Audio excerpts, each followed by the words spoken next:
Et nous parlons littérature à présent, comme souvent dans ce Midi Pile, avec un roman passionnant, Le Faubourg des Diaboliques, publié chez Vent d'Histoire, roman écrit par Philippe Grandcoin. Bonjour, merci d'être avec nous. Bonjour. Vous êtes Limougeot, historien, vous êtes notamment professeur au lycée Gay-Lussac à Limoges.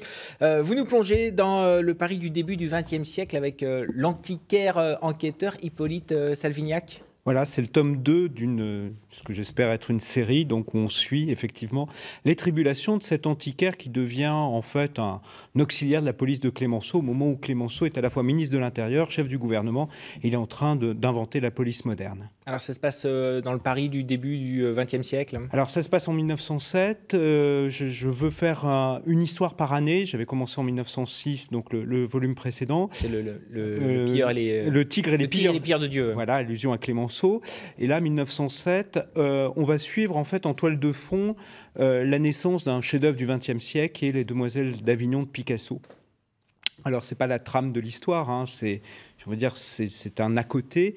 Et la vraie trame de l'histoire, c'est un meurtre, une fausse accusation de meurtre sur mon héros, et qui va devoir bien évidemment justifier de son innocence. Alors on découvre, on est beaucoup dans Paris, ça vous fascine Paris? Pourquoi avoir choisi la capitale? Alors on est dans Paris parce que c'est, j'ai envie de dire, le creuset des modernités du début du XXe siècle. Et voilà, si je voulais montrer Picasso, il fallait bien que je sois à Paris. Mais c'est aussi la volonté de... comment dire, à partir de ce personnage central, de faire graviter beaucoup d'autres personnages. On croise Clémenceau, on croise Picasso, des gens, Apollinaire, voilà, des gens de la haute société. Et donc, c'est vrai que, j'ai envie de dire, il n'y a quasiment qu'à Paris qu'on peut faire ça. Mais dans le même temps, je m'aventure aussi en province. On va aussi dans le reste de la France. Voilà, tout à fait.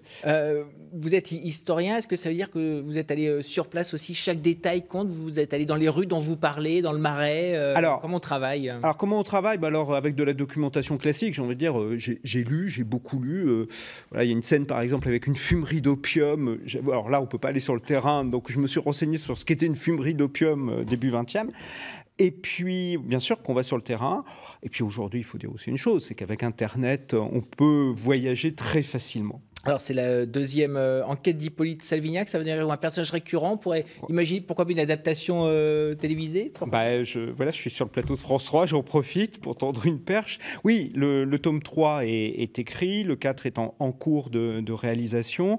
Pour l'instant, mon éditeur me fait confiance et je l'en remercie. Donc voilà, c'est une série qui est appelée à durer. Merci Philippe Grandcoin. Je rappelle que vous serez en dédicace le 7 avril à Chaptelat, puis vous serez aussi bien sûr présent à lire à Limoges début mai. Le Faubourg des Diaboliques, c'est publié chez Vent d'Histoire. Merci beaucoup.